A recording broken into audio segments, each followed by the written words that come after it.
8 месеци откако Управниот суд го поништи изборот на уставната судика Елизабета Дуковска, предложена од Судскиот совет. Судски одлучи да распише нов оглас за пополнување на незиното место, како што предвидува тази донесениот закон за Судски совет. Досегашниот минимален праг беше 15 години стаж. Според сегашниот, Судски на собранието му предлага двајца кандидати со најмалку 20 години судиски стаж, по претходно утврдена оцена за нивните вкупни резултати во работата и придонесот за развојот на стручната и теоретската мисла и на правниот систем.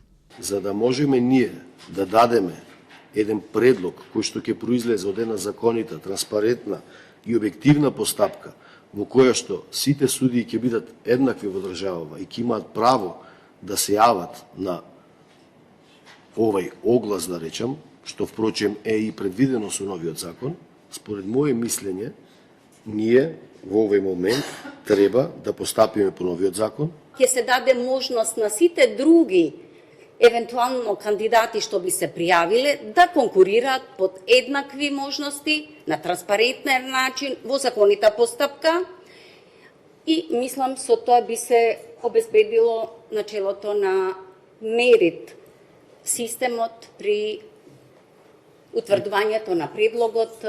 Изминатиот период во Судски имаше дебата дали да ја повторат постапката со истите кандидати или да одат со нова постапка. Пресудата на Управен е нејасна и Жежо Костен за Судскиот совет. Дискутираме за пресуда со која се поништува одлука на собранието.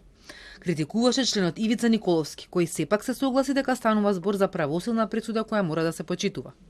Ова пресуда е преседан во развојот на правната мисла и последиците од ваквиот став ние дополнително во нашиот систем ќе ги почувствуваме и осетиме.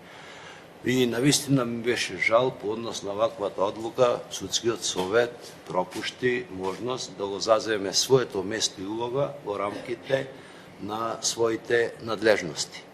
Одлуката е конфузна, одлуката не е јасна. Судски ќе го менува и деловникот за да пропише конкретна процедура, како ќе се избере кандидатот кој ќе оди на гласање пред претениците.